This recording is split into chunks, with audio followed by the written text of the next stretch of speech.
কোলাঘাট থেকে আমাদের বাস ছেড়ে দিল। চা আর চপ খেয়ে একটুখানি পেটটা একটু ভরলো।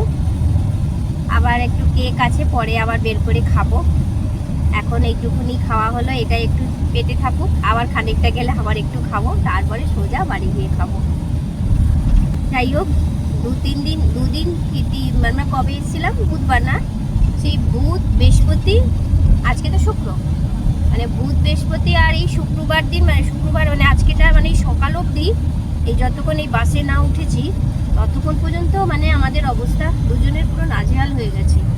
খুব খারাপ অবস্থা, ঘুম নেই, কিছু নেই এই গরমে, মানে খুব এত কষ্ট হয়েছে। মানে ওষুধ খেয়ে খেয়ে আমি শুধু মাইগ্রেনের ওষুধ খেয়েছি আর থেকেছি। কি করব, ঘুম হচ্ছে না, মাইগ্রেনের ওষুধ মানে ব্যথা বেড়ে যাচ্ছে, ওষুধ খেতে হচ্ছে। এখন একটু নিশ্চিন্ত, এবারে বসেছি, বাড়ি যাব। এটা তো ধর্মতলা নামবো, তারপরে তো মেট্রো করে সোজা মেট্রো ধরবো আর বাড়ি গিয়ে পৌঁছাবো। মেট্রো থেকে নেমে আমাদের একটুখানি একদম